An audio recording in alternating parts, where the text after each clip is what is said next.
Meghan's lifestyle brand teased its latest product with just three simple words: arriving tomorrow. By the next morning, the mystery was solved. A box of matches.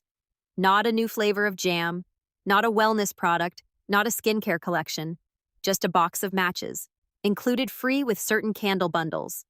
Marketed as a luxury finishing detail and showcased in a promotional image that the internet quickly transformed into one of the most talked about brand photos of the week. I can't believe I'm actually saying this, but Meghan Markle, the Duchess of Scamlot, is now selling matches. And yes, we're going to talk about that photograph, because once you hear exactly what was in it, you'll immediately understand why people reacted the way they did. Tonight, we're covering the matches themselves, the candles they're meant to accompany, the tunneling burn issue that reignited questions about quality, the resurfaced 2016 quote about $100 candles that's now making the rounds alongside the current pricing, the famous number 519 wedding candle, and the story behind it, and the entire journey from American Riviera Orchard to this luxury matchbox moment. This is the full story of what's been happening with this brand and why this launch landed exactly the way it did. Meghan Markle's remarkable hypocrisy is once again on display as she essentially tells Prince Harry, "It's time to get a job. Remember that old song, get a haircut, get a real job?" In Harry's case, it might be get a hair transplant and get a job. Let's begin with the matches because the launch details are actually more important than the commentary surrounding them, and frankly, they're genuinely bizarre. On May 28th, the As Ever social media account posted just three words: arriving tomorrow. A straightforward teaser suggesting that a new product was on the way. The following morning, the reveal arrived. Limited edition branded matches, positioned as a luxury companion to the candle collection and included as a complimentary item in the signature scent bundle. 4 candles plus the matches, all for $256, or roughly 190 pounds. The luxury positioning of a matchbox immediately drew attention because matches are among the most common and inexpensive household products imaginable. You can buy them at virtually any supermarket for pocket change. They're the kind of item people purchase without a second thought, certainly not something associated with premium branding or exclusivity. Their purpose is simple, their cost is minimal, so presenting them as a limited edition luxury accessory attached to a high-end lifestyle brand created a contrast that the internet found impossible to ignore. She's selling matchsticks, not clothing, not home decor, not furniture, matches. Apparently luxury matches. But surprisingly, the product itself wasn't the biggest talking point. The photograph was. And that image deserves a closer look because the details inside it are what turned a brief product announcement into a conversation that lasted for days. The promotional image used to unveil the matches featured a candle that had clearly developed a tunneling burn pattern. The flame had burned straight down through the center of the wax, leaving thick walls of untouched wax around the edges of the container. This wasn't an atmospheric lifestyle shot that happened to capture an imperfect candle burn. The tunneling was impossible to miss. The candle was positioned as the centerpiece of the image, and sitting on top of the matchbox in the foreground was a single-used match. One burned match, resting on a box filled with fresh, unused matches. This wasn't some accidental snapshot. It was an official promotional image reviewed, selected, approved, and ultimately published by the brand as the visual centerpiece of a product launch. There are no $100 candles on my website. That's so obnoxious. I just want things that people can enjoy. I want people who really understand that ethos and appreciate the fun and frivolity of it all. Yes, Meghan, people are finally realizing exactly what they think about you. Obnoxious. A promotional image is one of the most deliberate forms of brand communication possible. Someone saw this photograph and decided it was the ideal image to present to customers. That decision is now part of the public record. If your goal had been to create a picture that highlighted every criticism already directed at the candle line, the tunneling issues, concerns about wick performance, questions surrounding product quality, and the perception that the product doesn't justify its price, this image would have been a surprisingly effective first draft. A tunneled candle paired with a burned match. As the centerpiece of a product launch, the internet noticed almost immediately. Within hours, people were discussing it everywhere, and the conversation continued for days. Reactions ranged from frustrated customers who had experienced similar candle issues themselves to broader criticism regarding the brand's judgment and marketing decisions. Some people wondered whether the image had been approved by someone completely unaware of the ongoing candle controversy. Others questioned whether it was intended as some kind of ironic joke that badly misjudged how audiences would interpret it. The brand never offered an explanation for either possibility. The conversation continued regardless. One joke that spread across social media seemed to capture the mood perfectly. "I'm wickless and she's witless." Whether people thought it was clever or not, the internet embraced it and kept repeating it for days. And yes, that quote dates back to 2016, the same year she began dating Prince Harry. Now, nearly a decade later, critics have been quick to point out that she's currently selling a scented candle collection priced at more than double the $100 figure she once described as obnoxious. Today, it's the $256 signature scent collection. The irony has not gone unnoticed. If Hollywood Today is bringing you the details that other channels overlook, hitting the like button costs absolutely nothing and helps support the channel. Now let's turn to the candle quality discussion, because that story began weeks before the Matchbox launch and provides the crucial context behind why the reaction unfolded the way it did. Without the existing quality concerns, the promotional photo would simply have been an odd marketing choice. With those concerns already circulating, the image became something much bigger.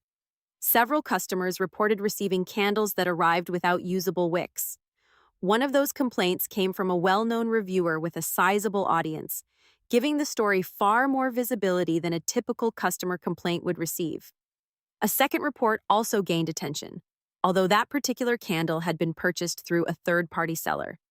That seller maintained that the candle contained a wick when it left their possession. Because of that uncertainty, it's important to treat the second report cautiously rather than automatically considering it proof of a broader manufacturing issue. I received a Meghan Markle wickless candle. So I have to ask, what exactly am I supposed to light? What am I lighting? Because there's no wick. Kind of like Prince Harry these days, the wick is missing. I have no wick. I'm wickless and she's witless. What can fairly be said is that two separate reports emerging at roughly the same time generated enough momentum for the story to gain real traction among those who closely follow this brand. But for many observers, the wick issue wasn't the main quality concern. The burn pattern was. In the candle industry, enthusiasts and manufacturers refer to it as tunneling. Instead of burning evenly across the surface, the flame burns directly down through the center of the wax, creating a deep vertical cavity while leaving thick rings of untouched wax around the edges of the container. When you've paid premium prices for a candle, that means a substantial portion of the product you purchased never actually gets used. The wax along the sides remains intact, gradually cooling and hardening as the flame continues descending through the center until the candle ultimately burns out before reaching its full potential. For people familiar with candle manufacturing, tunneling usually points to specific underlying issues. Sometimes the wick is simply too small relative to the diameter of the jar. As a result, it cannot generate enough heat to establish a full melt pool that reaches the edges during the initial burn. Once that channel forms, the problem often continues throughout the life of the candle. In other cases, the wax blend itself may not distribute heat efficiently enough to produce an even burn. Neither explanation is typically associated with premium candle production. Luxury candle makers invest considerable effort into preventing tunneling because burn quality is one of the clearest indicators of craftsmanship. Customers paying luxury prices expect an even burn that fully utilizes the product they've purchased. You're not going to believe what happened when I opened the box. When I got back, there was no wick again. The tunneling criticism hit As Ever particularly hard because the brand positions itself firmly within the luxury market. A $64 candle is judged very differently from a $12 supermarket candle. The expectations are simply not the same. Subscribe to Hollywood Today so you never miss what we cover next, and leave your thoughts in the comments. Do you think that photograph was an honest mistake, or was something else going on? The no returns policy added another layer to the quality concerns. Customers who received products they weren't satisfied with quickly discovered that their options were limited. according to the brand's stated policy, purchases are generally non-returnable. When you're paying £190 for a candle bundle and returns aren't available, expectations for quality become significantly higher. Customers are paying premium prices without much recourse if the product fails to meet those expectations. And remember, those limited edition matchboxes are only available through the bundle. £190 in the UK, $256 in the United States. Much of the frustration stemmed from the gap between what the price suggested and what some customers felt they actually received. And because the return policy offered little flexibility, many people chose to voice those frustrations online instead. To understand why a simple box of matches generated this much attention, you have to look at the larger trajectory of the brand. Because the Matchbox launch wasn't where this story began. It's simply the latest chapter in a narrative that started long before the first jar of jam was ever shipped. The brand originally launched under the name American Riviera Orchard. The name initially generated curiosity and attracted plenty of media attention, but complications followed almost immediately. Reports suggested that the U.S. Trademark Office raised concerns because the name was closely associated with a specific geographic region. Montecito is located within what is commonly referred to as the American Riviera, creating particular trademark challenges. There were also reported concerns regarding similarities to brand names that had already been registered. As a result, the original branding approach encountered obstacles before it had the chance to fully gain momentum. The transition to As Ever effectively addressed those trademark issues. The new name was shorter, cleaner, less tied to a particular location, and flexible enough to support a broad range of products. Along with the new name came a fresh visual identity and significantly larger ambitions. The candles are tunneling. In other words, the wax burns downward through the center instead of melting evenly across the entire surface.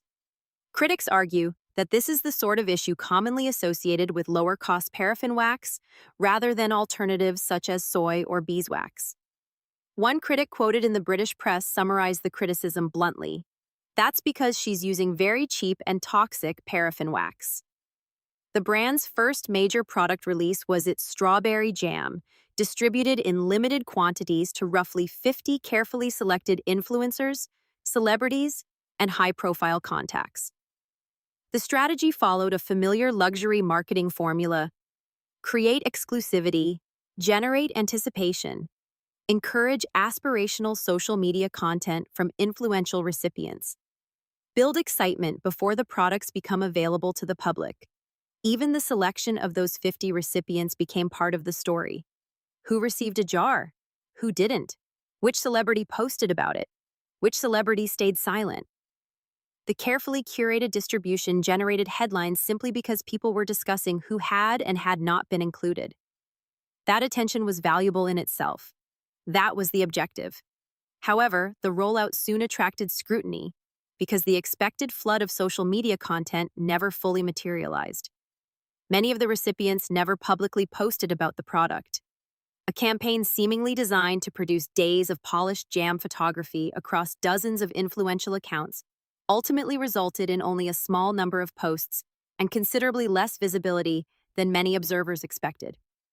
Some online commentators joked that the jars had quietly disappeared behind ordinary pantry staples and never made it into a single Instagram post. The comments were humorous, but they reflected a genuine observation. The conversion rate between gifted products and public promotion appeared lower than the marketing strategy seemed to anticipate. It was during this period that the nickname Scam Jam began circulating online. To be clear, that label originated entirely from internet commentary and reflected criticism, frustration, and skepticism. It was not a factual determination, legal finding, or proven allegation. What the nickname accurately captured was the mood among a segment of the audience that had expected a stronger and more enthusiastic public response than what ultimately occurred. The broader lesson from that period wasn't really about jam, it was about strategy. The brand appeared to be operating on the belief that Meghan's public profile, combined with her network of high-profile connections, would naturally translate into visible enthusiasm for the products.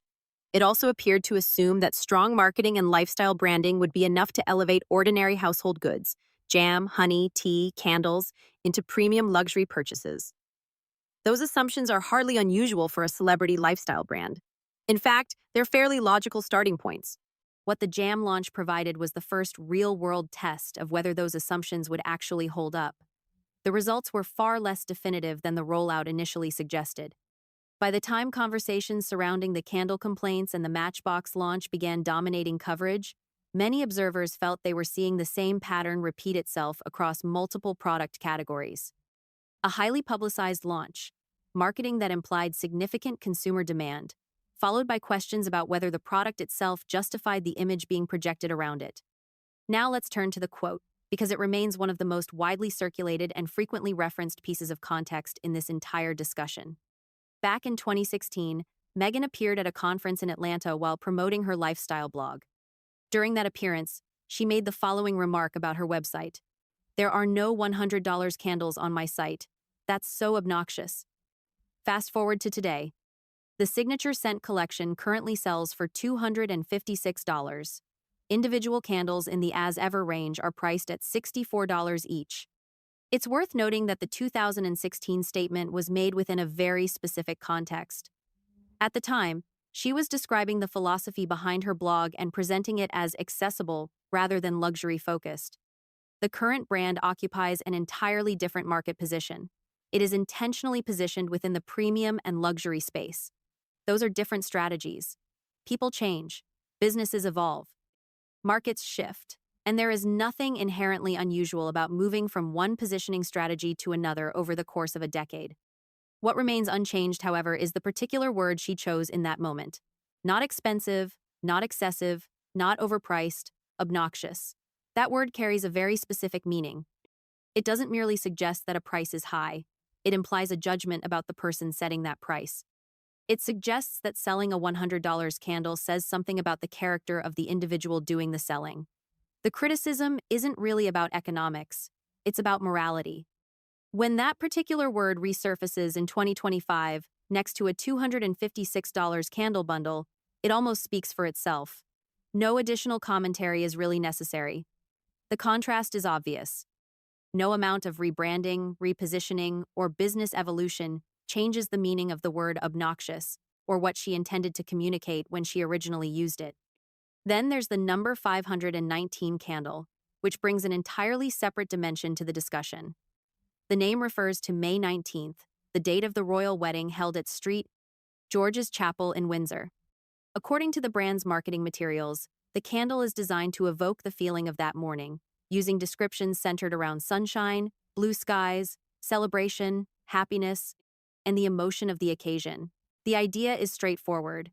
Customers are being offered a scented recreation of a personally meaningful memory. The price tag is $64. The issue critics immediately focused on was a long-running story that has circulated throughout royal reporting for years. Numerous media accounts have referenced an incident during preparations for the wedding involving discussions about the scent inside St. George's Chapel.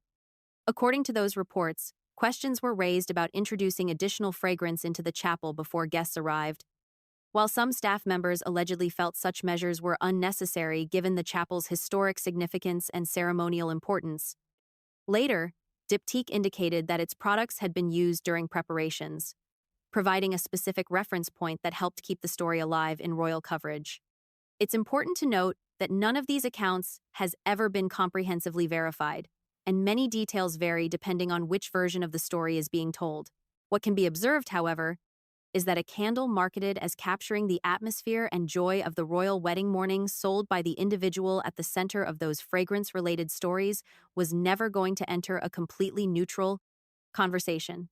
For people who closely follow royal coverage, that background context already existed. The moment the number 519 candle was announced, those old stories resurfaced immediately. The Netflix context matters as well because it provides insight into where the As Ever brand currently sits from a business perspective. When Harry and Meghan signed their Netflix agreement in 2020, it was widely reported as a major partnership involving substantial long-term commitments from both parties. Over time, reports suggested that arrangement evolved. Industry coverage later described the relationship as shifting toward a first-look agreement, something generally viewed as a more limited commitment than the original structure. Then came reports earlier this year claiming that Netflix had stepped away entirely from the consumer products side of the business. Neither party has publicly confirmed every detail of those reports. What did become publicly discussed were claims that certain unsold products, including teas and baking mixes, were distributed internally after sales reportedly fell short of expectations. There were also reports of a website issue that briefly exposed inventory information not intended for public view. Exactly what that information revealed remains disputed, and the full details are still unclear. What the incident undeniably did was provide an already skeptical audience with another reason to question the relationship between public sellout announcements and actual inventory levels. And that leads directly to a question many observers began asking. If demand consistently exceeds supply by such a wide margin, why include complementary matches with candle bundles at all?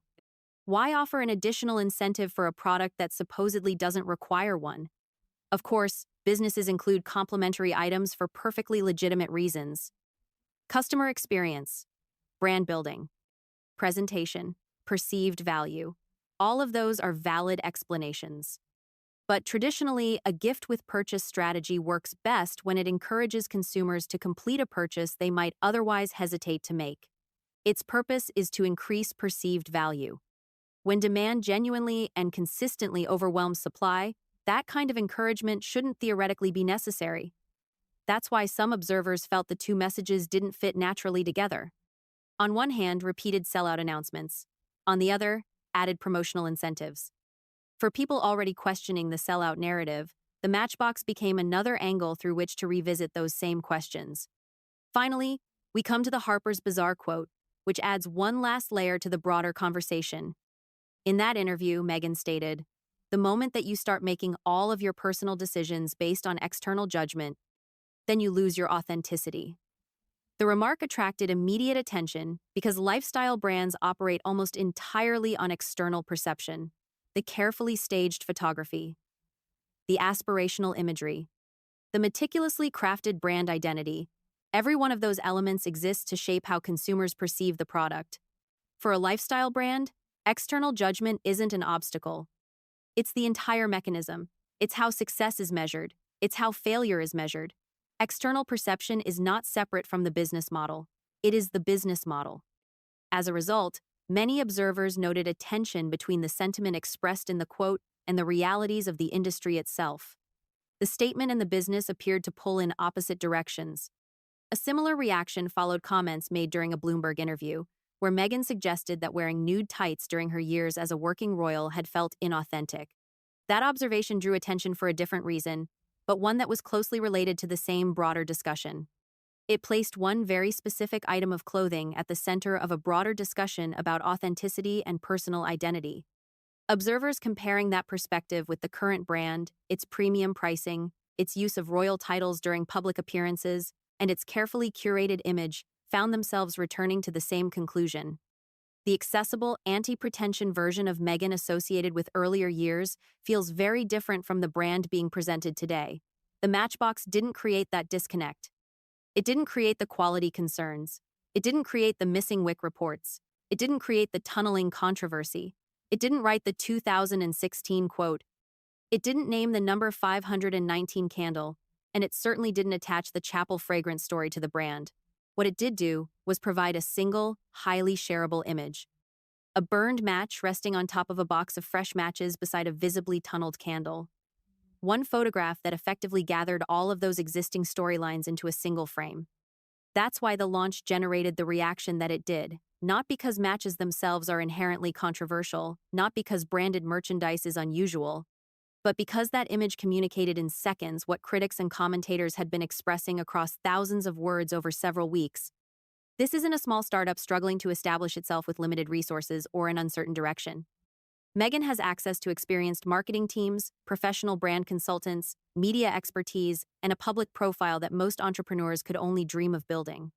This isn't a product line being created by someone learning the business from the outside. It's being developed with professional infrastructure and professional guidance. That's exactly why expectations are higher. And it's exactly why mistakes generate far more discussion than similar errors would for a smaller company. The Harper's Bazaar quote adds one final layer worth considering. In that interview, Meghan stated, "The moment that you start making all of your personal decisions based on external judgment, then you lose your authenticity." The quote immediately drew attention because lifestyle brands are fundamentally built on external perception. The curated imagery, the aspirational photography, the carefully crafted storytelling, the entire brand identity. All of it exists to influence how an audience perceives and responds to a product. External judgment isn't a threat to a lifestyle brand. It's the primary mechanism through which a lifestyle brand either succeeds or fails. When someone chooses to purchase a $64 candle from As Ever instead of a $12 candle elsewhere, that decision is based almost entirely on perception. The audience noticed the tension between the statement and the business model and discussed it extensively. The Bloomberg comments about nude tights attracted attention for much the same reason. Describing hosiery as inauthentic during her years as a working royal was an unusually specific example within a larger conversation about self-expression. Observers comparing that perspective with the current brand, its luxury positioning, premium pricing, continued use of royal titles at public events, and highly polished presentation again pointed to the distance between those two public images.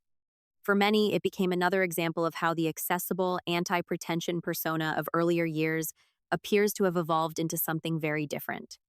Whether you see the As Ever journey as a brand gradually finding its footing, a brand that has drifted away from its original identity, or something more complex than either interpretation, the Matchbox launch demonstrated one thing very clearly. Every new product now enters a conversation that has been developing for nearly 2 years. The matches weren't the beginning of a new story. They were simply the latest chapter, a conversation that began with jam jars that many high-profile recipients never publicly promoted, continued through a candle line that generated quality complaints, expanded through a no-returns policy that left dissatisfied customers with few options, and eventually arrived at a promotional image featuring a burned match resting on a box of new ones beside a clearly tunneled candle. An image reviewed, approved, and published by the brand itself. So, what do you make of the As Ever trajectory? And do you believe that photograph was simply an oversight, or was it a fundamental misreading of how the audience would respond? Let us know your thoughts in the comments below. Subscribe to Hollywood Today so you never miss the next story we cover. And if you appreciate long-form analysis rather than the condensed version, the like button helps keep that kind of content possible. Until next time.